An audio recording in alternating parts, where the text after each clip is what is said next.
up, family? It's your favorite host, Maria Jordan from Afternoon Tea Radio, and today I am excited about my special guest. I am sipping tea while spilling tea with Amber Rain Smith. What's up? Hey, Maria. How are you? I'm amazing. So happy to be here. I'm so happy to have you. I've just been able to be a fly on the wall and watch you grow and grow and grow, and you're doing such amazing things, and I am so happy to have you here. I appreciate that. So tell Amber, tell everybody where you're from and like your upbringing. I am from Atlanta, born and raised. I'm playing. right. No, literally. Like all these transplants. So rare. Exactly. I grew here, y'all flew here. Yes, you're right. Or drove in my case. Where are you from? I'm from DC. Okay. Maryland, DC area, yeah, DMV. Mm-hmm. Okay, so originally from Atlanta, so that's cool. Mm-hmm. So you've kind of been in the did you always know that you were going to be in the entertainment industry? Yes. I have a notebook from like kindergarten, and what do you want to be when you grow up? An entertainer. Because wow. I thought I was going to be Beyonce. Child. I know, that's I thought I was going to sing and dance and do it all. But I settled on acting, and I'm good here. I love that. So you can sing. You know you can sing. In the shower. I sing to my baby. I know, she that's right. Oh, that's so awesome. So what was the journey like? So you knew you wanted to be in entertainment. What did you put in place to make sure that that's what you were doing? So from as early as I remember, I was making up songs and dances and skits with my friends. And then in high school, I joined theater.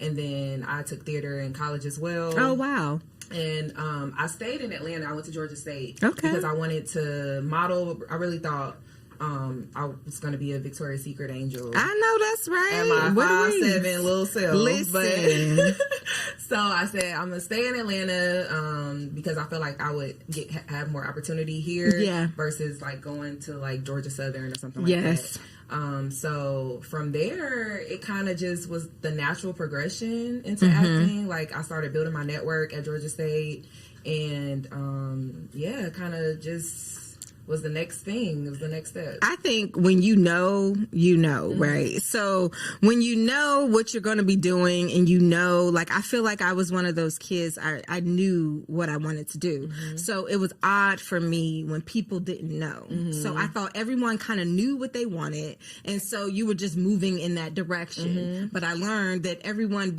doesn't have that. That's true. I think that when you're like, okay, this is what I'm going to do. The universe kind of just puts things in place. Makes it line up. Makes it happen. Exactly. Yep. So what was your first experience like on a stage? Or I know you did theater, you mentioned. Like, what was the first experience? Like, were you nervous? No, actually, really? No. So the earliest memory I have of theater was in high school, my senior year, and it was probably one of our projects, and we had to do like some type of improv situation. Okay. And I don't know, like when I get on, maybe like right before I go on, get but the like butterflies. Yeah, but as soon as I hit the stage, it's just like yeah. I love that. So this natural, like this just. What she was born to do, y'all. It's like this. It's like that to this day. Like I'll get butterflies. I'll get a little nervous, like right before action, and then it's like I forget everything. Right. I'm just in it. I love that. That's good. I mean, I feel the same way. Like I get nervous. I get nervous. I get butterflies. I could not see that. I do. What does nervous look like on you? So nervous for me is definitely butterflies in the stomach. I have to talk myself out of it. I think that I'm going to forget something or to say something wrong or something like that. So I literally be jumping out on faith, girl. I just be like, you know what? I'm just going to go for it. But I literally could talk if I listened to myself, I probably would talk myself out of going on stage. But you got to do it scared. You got to do it. And I will say, because I also wanted to be a singer when I was younger, and I used to write music, and I wanted to be a singer. And I will probably say the reason why I didn't fully go down that path is my nerves. For sure. I felt like, oh shoot, and you can talk. I mean, and I encourage anybody, just go for it, because when you start listening to the only person that's saying it is you. Yep. That's right. You know, that's right. You can be your biggest critic. Yes, and then you talk yourself out of something that was destined for you. You know, and so yeah, I'm glad that is not your issue. All right, so. What was it like being on your first set with like a celebrity? Oh, I gotta go back in the vault. And just so y'all know, because I don't think I've mentioned, she's got a resume. I'm talking Wu-Tang, An American Saga, rap shit. We could curse. It's, okay. That's Game People Play, and then Outlaw Posse. Like, you've done some awesome things. So who was the person that had you like, so this is a great story. I was a body double for Tika Sumpter on The Haves and the Have-Nots. This was maybe 2017. So this was like 7 years ago. And I was in the hallway just like waiting for them to need me. Yes. And Oprah walks by. She's like has like an entourage with her. Ooh. Just like a group of people. And she walks by and she sticks her hand out to me. I said, I am washing this hand. So that was an amazing experience. Yeah, that was my first time at Tyler Perry Studios, and I was like, "This is like Disney World for actors." Yes, I love it here. It is. I've been there. It really is, and it's so cool. He has the buildings named after amazing artists. Like, it's an experience. Yes. Oh yeah, girl, I would have been like that. I got an Oprah story. Oh, so when I was in college, I had a company called Self-Explanatory Productions. I started my first company in college, and we would do fashion shows to build awareness of like charities and organizations. So I, woke up one day and was like, "Ooh, I want to do this company," and I just started recruiting. I was young. I was like 17. So I started recruiting models, and I had this one model in the show, and we did the show. It was great. It was at the Pennsylvania Convention Center. It was good.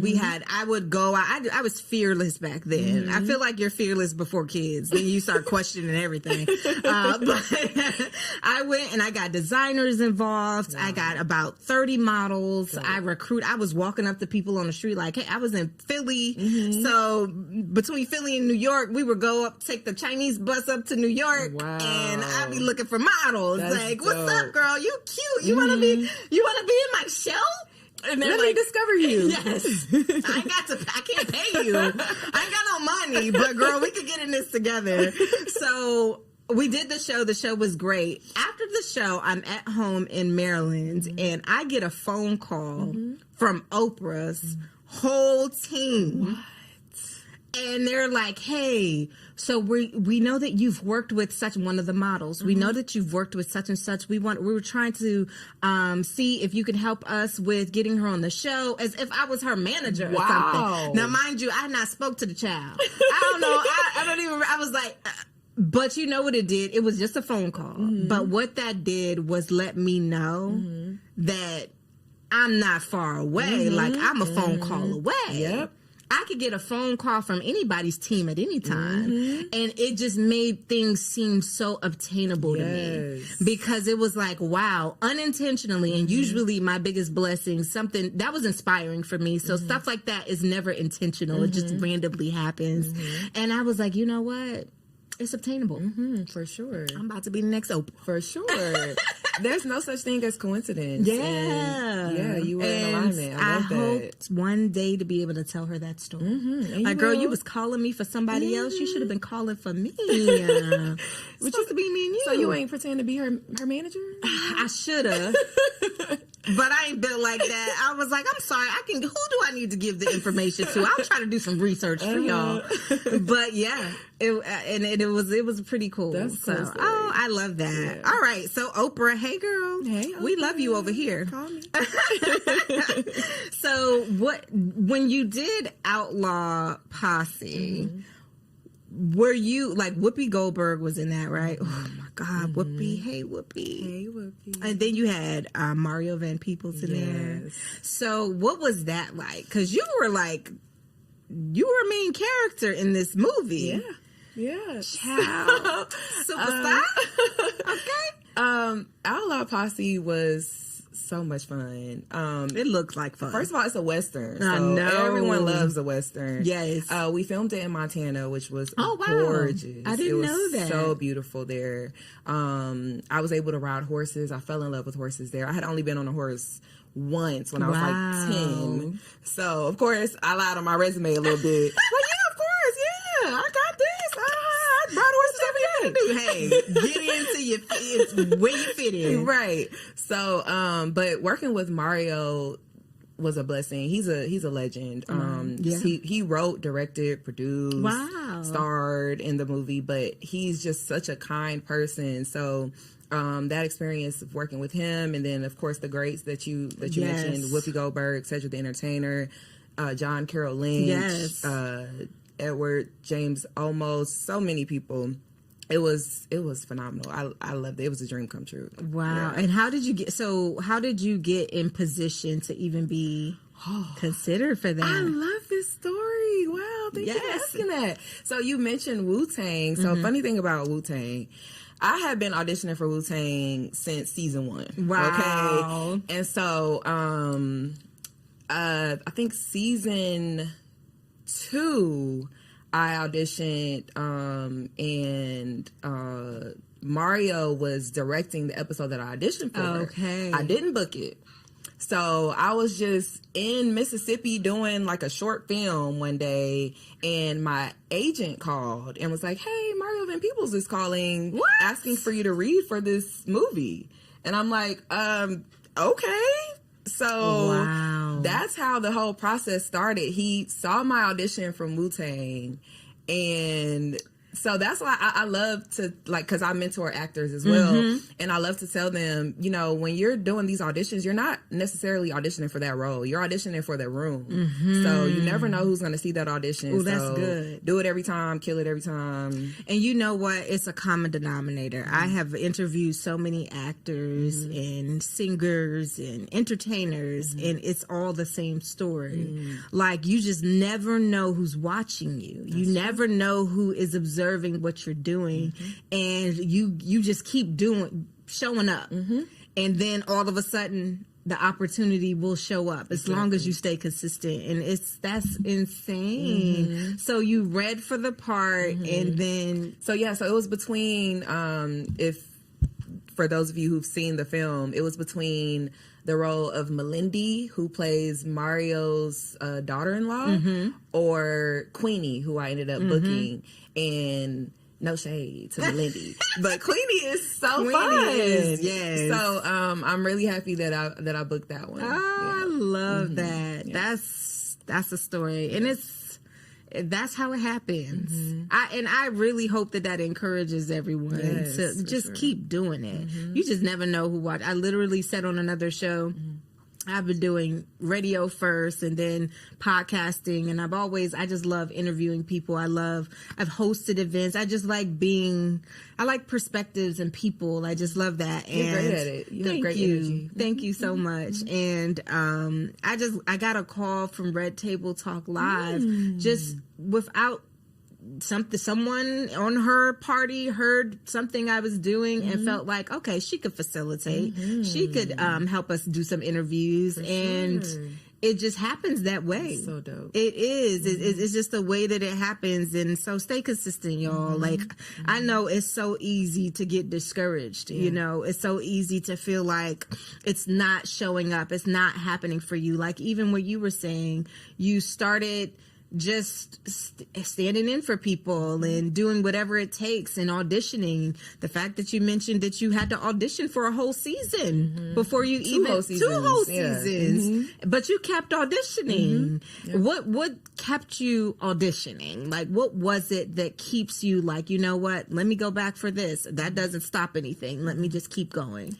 I think first and foremost, I love it. It's just like, even the audition process, sometimes I just have so much fun with the audition. I often post like my audition versus when I book it. Yeah. And I like creating the environment during my auditions. I really like the process. So that, and then just like we talked about earlier, knowing what you want, and when you know. Yeah. And it's like, it's just a matter of time. Yeah. Yeah, I love that. And people need to hear that. Just keep going, keep doing it, keep auditioning, and enjoy the process. I think that is the other thing that separates those who make it and those who don't. Like, some people be so focused on the goal. Like, this is what I want to do. I want to be famous. I want to have this. I want to do that. Instead of really enjoying the process to get there and really appreciating every step and every moment. Because there's something to enjoy in it all. Like, especially when you're learning something new, learning from people. Did you ever have a bad experience with, like, on set? You don't have to put them out there, but I think I've had my share of, I guess, like, divas or just ridiculousness. Yeah, and then also, I'm sure you know this. There's like a very serious and like strict hierarchy on set. So when your background versus being first scene, that's a whole different environment. Y'all get different snacks. Exactly. It's like that part. Like this is the crew, they getting sandwiches, and I got these animal crackers. That's what we doing. You get the jumbo Cheeto puffs for background, and then you on set for forever, and sometimes don't even get any screen time. No, they're not even coming to get you today. They're not coming to get you today, but make sure you show up tomorrow. You better be on time too. Yep. So for enjoy your $64. Yes. And this is coming for someone who is starring in movies and doing that. So just humble yourself. I mean, it's a process. It's not overnight. Yeah. They say it's 10,000 hours to become a pro or something, whatever that saying is. So you got to put those 10,000 hours. You got to put it in. And if you're lucky enough to not have to do it for that long, then lucky you. Think of it as a blessing. Okay. So when did you start teaching actors and inspiring them? Probably about around COVID. Okay. Yeah, I started taping other actors because we started doing self-tapes. Okay. So I would tape at home, and I had my lights and my camera set up. So if I had friends that needed help with their auditions, I would do that. Nice. And then I started meeting people on set who wanted to, get in front of the camera and things like that, and just stay connected with them. So nice. Are you making it like into a business or? Yes, because that sounds like business material. Like that's an LLC. So I have a YouTube that I started, child. Let's get this thing going and start playing. That sounds like a whole school and an additional income. It's called Hacking Acting. Oh, I love it. And we're gonna get there. Okay. We're getting there. Let's get there. Yeah. People can use this blessing. For sure. So what was what would you say was the moment where you felt like, you know what? Or maybe you've always felt like this. I'm here. I done it. I made it. Was there a moment?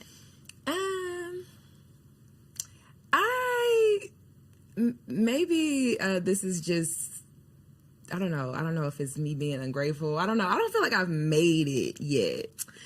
Yeah, you doing what Black women do. We don't give ourselves enough credit, and we have a tendency to be looking at the next thing when we accomplish the thing. It's like, okay, that was nice. Next. Girl, you done made it. That's me.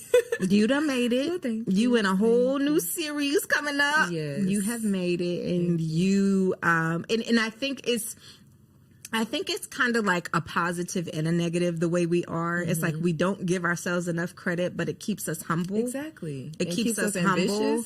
But you got to sit and relish in the amazing things you've accomplished already. Thank you. And you've accomplished a lot. you've accomplished a lot, and you do it with so much grace. Thank you. So we're going to give you your flowers right now. Thank you. Yes, and just look forward to everything else that's coming your way. Yes. So, as I mentioned, you're in a new series with Tyler Perry Studios, Black in Beauty. So Beauty in Black. Beauty in Black. Yes. Beauty in Black. So tell, what is this about? I don't think I can say too much more than what the title is. So basically there's two women living two different lifestyles that intermingle. That's about the gist. We're gonna take that. Yeah, we're gonna take what we can get, because we don't want no issues here on Afternoon Tea Radio. Don't come for her. Okay, I looked at all the cameras. I ain't say nothing. But you are, and you are on the set, and not only that, it's an amazing cast. So have you worked with anybody on the cast before? Funny story. So Taylor Polidor, who's our number one on the show, she established I guess like a school or like a improv class that I used to attend, called the Booking Room. And so she was one of the founders of the Booking Room, and then she moved to LA, and that's where I like got a lot of my acting chops and like improv and all of that. So like it's just like a full circle moment. I haven't worked with anyone else besides Mr. Perry, but I am a fan of like many people. That's a good cast. So like y'all gonna have fun. So much fun. Y'all gonna have fun. Malik Whitfield, who is in the show, he played Otis Williams in The Temptations. So of course, first thing I said when I saw him was, "Ain't nobody coming to see you, Otis." So I was like, I know you tired of people saying that, but yeah, you gotta say it. Yes, me and my family, we have wore The Temptations out. Mine too. I feel like I watched that thing like a couple of weeks ago, front and back. It never gets old. Never. I thought The Temptations was a real group. Well, they are. They're a real group. It's the 5 Heartbeats that are in a real group. Oh yeah. The 5 Heartbeats. So I was. We were watching. I think we were watching the 5 Heartbeats, and my husband's like, that's not a real group. And I'm like, what you mean that's not a real group? It's the 5 Heartbeats. Like, what are you even talking about? Of course. It's like, no, for real. It's just I'm like, you don't know what you're talking about. Exactly. That's crazy. I did not know that. But yes, the Temptations are a real group. Yes. All right. So that's exciting. What else do you have going on, coming up? So that you can share? Yeah. So, I am venturing a little off from acting because I really believe in building wealth and, diversifying. So I am opening a franchise for a business called Kiki Mats. So if you look on Instagram, it's KICKY Mats. Okay. And it's, custom floor mats. So like custom, doormats. So like you can have like a paint party and like customize your doormats and all that kind of thing. So I'm gonna be opening that here in Atlanta. I'm super excited about that. Just locking in the location right now, and then that's exciting. I'm there for that. Yes, I do all those I will things. Definitely invite you to the grand opening. And if you need somebody to host a red carpet for you, I got you, girl. Thank you. Yes, because I do all that stuff. I do candle making. I do all of the things. So definitely let me know, and I will be there with bells and whistles and bring all my girls. Sounds good. Okay. And is there anything that you feel you want the world to know, like you by? Like, is there what do you want your legacy to be? Well, my legacy will be my children, for sure. I recently had a baby girl. She's 6 months now. Hey, girl, you look good. Thank you. That's my pride and joy. I love her. So I want women to know, especially, that you can do it all. You can be a mother. Right. You can have your career. You can be successful. You can do it all. And I think that's really important because a lot of people, you know, try to discourage you from being a mother or, that's right. You know, do your career and, you know, only focus on that. And that's good advice. But it's not for everybody. No. So, I couldn't agree with you more. Motherhood looks good on you. Thank you. And you thank you. And happy Mother's Day. Happy Mother's Day. I think that what I will say is motherhood made it matter more. Mm-hmm. Mm-hmm. You become selfless. Yes. And then you have something to prove. Like, I feel like once I had my daughter, like I was saying before, I was fearless. I would do anything, no questions. I wouldn't be planning like, I'm just going to do this. Mm-hmm. Now I'm strategic because someone's watching and I want her to be proud, you know, so it changes things and we can do it all. Mm-hmm. And to be honest, I think it's bad advice to tell someone to just focus on a career. The reality is that that's not how life works. That's not what women are. If we weren't capable of doing it all, we wouldn't have the opportunity to do it all. Yeah. And we are capable. And just like dads can be dads because they're relevant as well and work in their careers, so can moms, you know? And it's such a beautiful, beautiful thing. Mm-hmm. It's a beautiful thing. Has motherhood changed anything for you?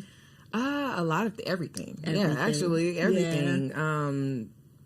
Just my perspective on life and just makes me want to be a better person. Yeah. I'm in therapy again. Come on now. And I just want to be better all around. So I'm proud. Sure. I'm excited. I actually want to give a shout out to Michael Beach. Hey, Michael. He played my granddad in the hold on, rest in peace to Sheila Johnson.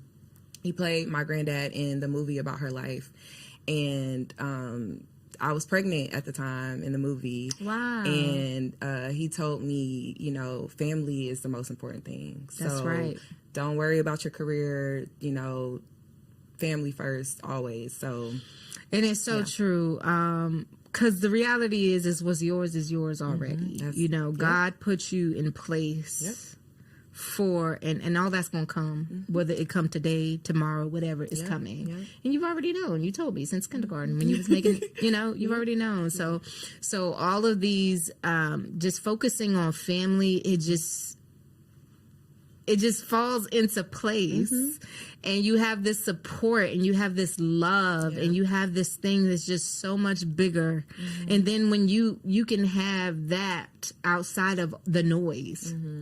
Because entertainment, it's noise. Super noisy. It's noisy. Yep. And you have a center. Yes. You know, that doesn't, where the rest is just like, okay. It's not even that serious no more. It's not. It's not. You go home, get grounded. Yes. And everything is okay. That's right. I'm so, I can't wait. I can't wait to see everything that comes for you. And it's coming. It's going to continue to come. And I'm so happy for you. And thank you for being here. Thank you for joining me. This was exciting. Amazing. Yes. And you are always welcome back. So whenever when the next series and movie comes, say, Marie, I need to jump on the show real quick. I got you, girl. I will. Thank you. So tell everyone how they can follow you and everything you have going on. I've been avoiding this camera, so I'm talking to y'all right now. You can follow me on everything at The Amber Rain. That's THE Amber REIGN. And that's it. That's all. That's it. So make sure that you stay tuned. Make sure you're following Amber. Make sure that you are ready for her new series, Beauty in Black. We're going to get the tea sooner or later, y'all. We're going to get the tea. I'll come back. I'll come back. Thank you so much for listening. All right. So thank you for listening to Afternoon Tea Radio with your favorite host, Maria Jordan. Make sure you are tuned in every Thursday at 12 p.m. Eastern Time on YouTube and iHeartRadio. We appreciate you. Peace. Bye.